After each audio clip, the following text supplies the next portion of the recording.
So when it comes to scenic photos of the scenery, such as mountains or valleys or streams, how do you make it come across and look really professional, like a true DSLR camera, even if you've taken it with your iPhone or your smartphone device? Well, in this video, I'm going to show you ways that you can enhance it, even if you filmed it in a DSLR, or even if you've taken the photo with a 35mm camera, or even one of your older pocket Instamatic cameras.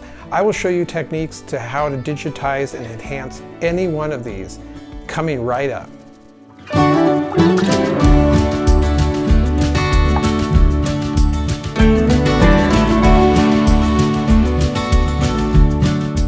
All right, we're in my den now, and we're going to work on the photos for this session, and it's going to be this one right here of Mount Hood.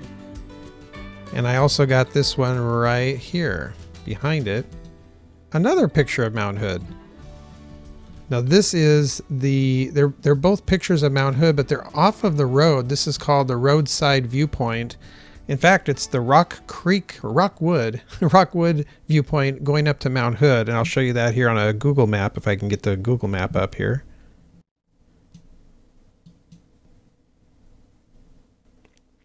All right, so here we are in Mount Hood National Forest, and this viewpoint that we're looking at is this one here, Rockwood Viewpoint. Now, if I look at it today on a Google map, it looks something like this. So this is how it looks today. Isn't that interesting? Look at how well, and this I had to go back to 2007 because 2018 the mountain was obscure, and plus they were on this side of the road. 2022, it looks like they were after the summer. There's no snow on it. And 2023, they're on this side of the road again.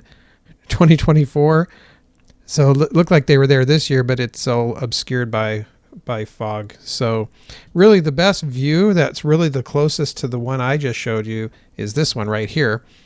And when I took my picture, it was way over here. I was way over on this side, but it was looking up at that distance there. So that's where we're going to look at. This is where it's located.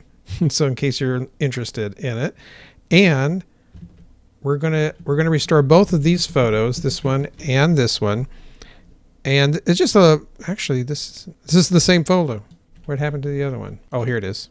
There we go. Yes. Now so it's this one and this one. They're basically the same picture. This one's just a little bit closer up, and then this one obviously is a little bit further back. I think I might have had a telephoto lens that I just clicked and made it close up, but it's basically the same angle, same view.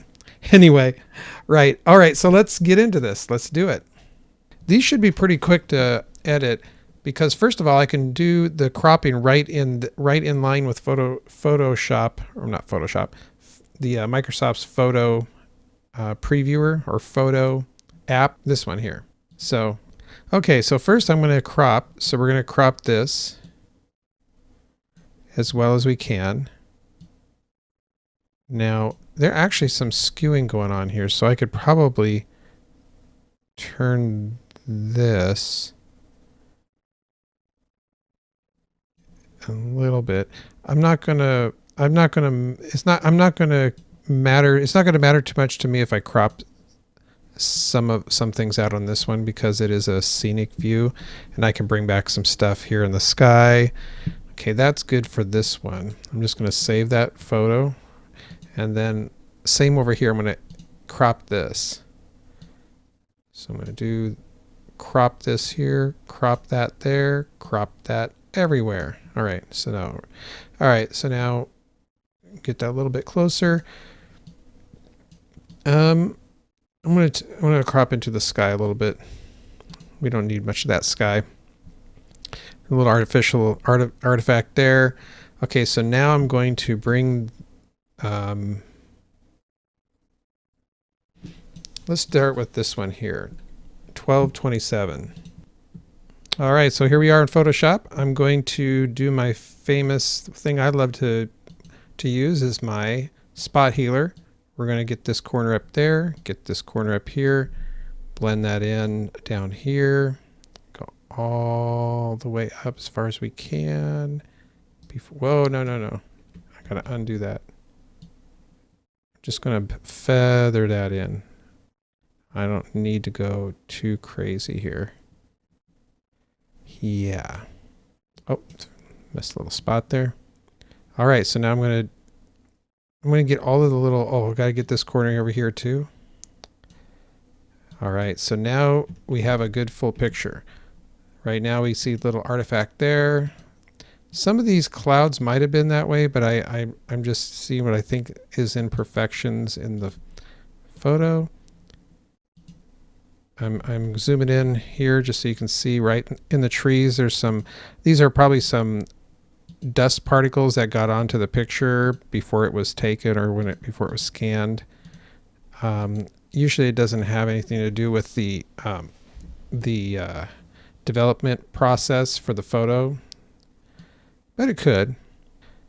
See right there, I think I'd probably leave these alone, but this one could have been a chemtrail, like a jet going by here. So I'm just going to leave that as is. I could clean that up if I wanted to. In fact, let's see what that would look like.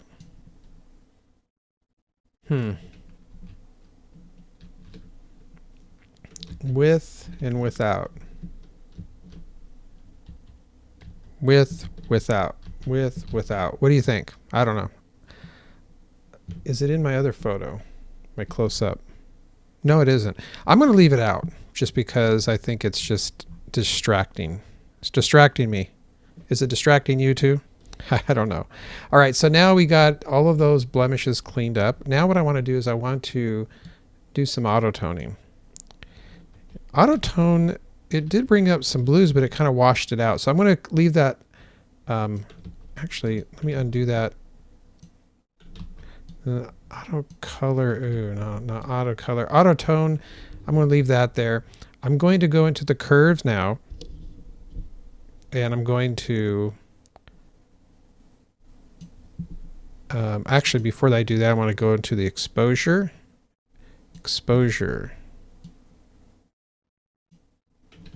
No, I don't want the exposure. I want the I'm looking at the one with the shadows and the highlights. Yes, there we go.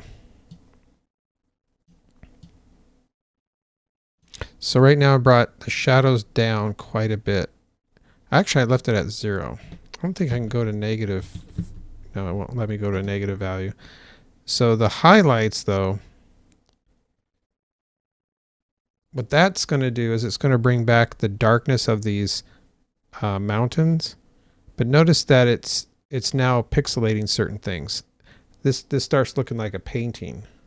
So I don't know if I want to do that. But it does bring down the oversaturation or the over, what do you call it? The over exposure on that mountain. So let me bring it down just for now. All right, so now I'm actually liking that. I want to bring the curves up just a hair.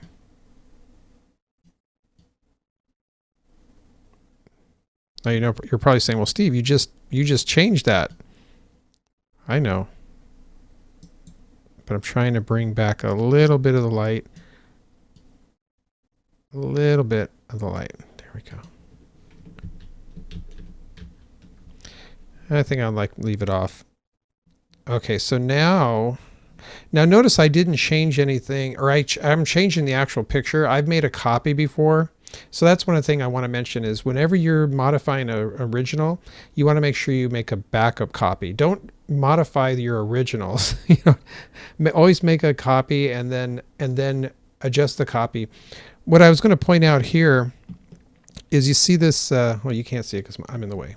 See right here, this background where it says background image, it's locked right now.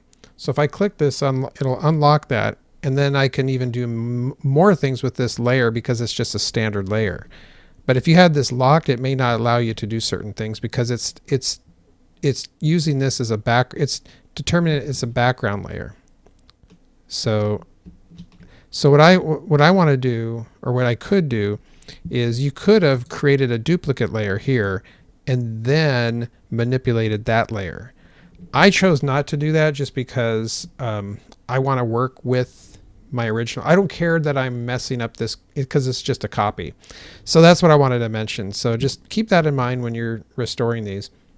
Now, one of the things that I wanted to try out here is in Photoshop, they've put a new neural filter that's called photo restoration.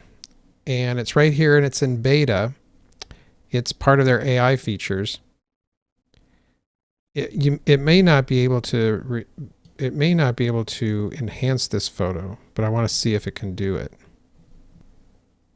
Okay, so here's the after, here's the before. Well, it did clean up a little bit. It removed some of the color saturation, but it did denoise the sky. What I was going to do is run it through a denoiser tool that I have, which is through Topaz. So let's do that so we can compare. So what I have to do is I have to export.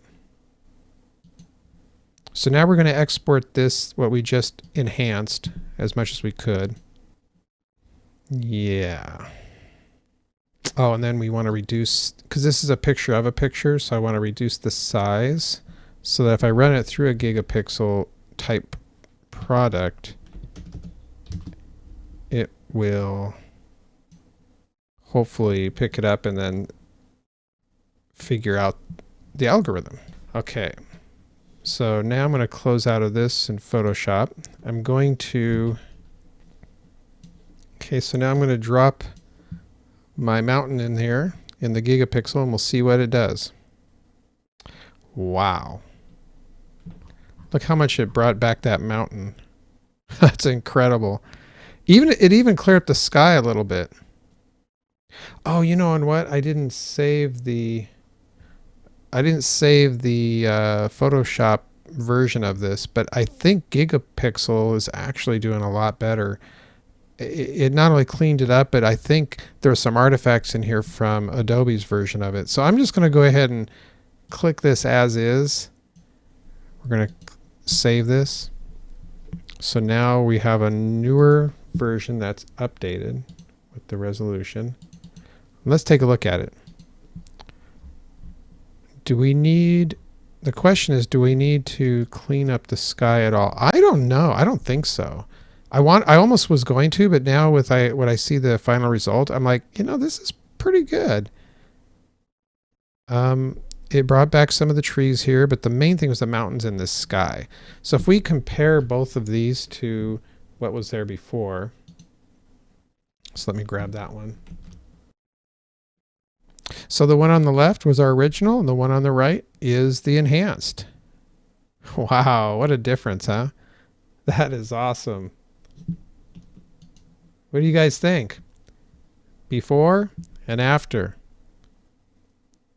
We were able to bring the blue sky in, the reflections on this surface of the white. I was able to reduce that so we could see the snow a lot better. The contrast from the mountain up here you're able to see that a lot better, and the clarity on the road.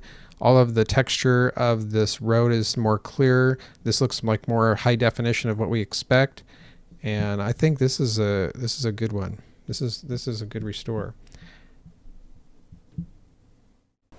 Hey, how'd you like that video? I hope you found value in it. If you found value in it, consider subscribing and also click the like button and leave a comment in the comments section. I'd love to hear if this video brought back any memories for yourself or if you've had similar experiences.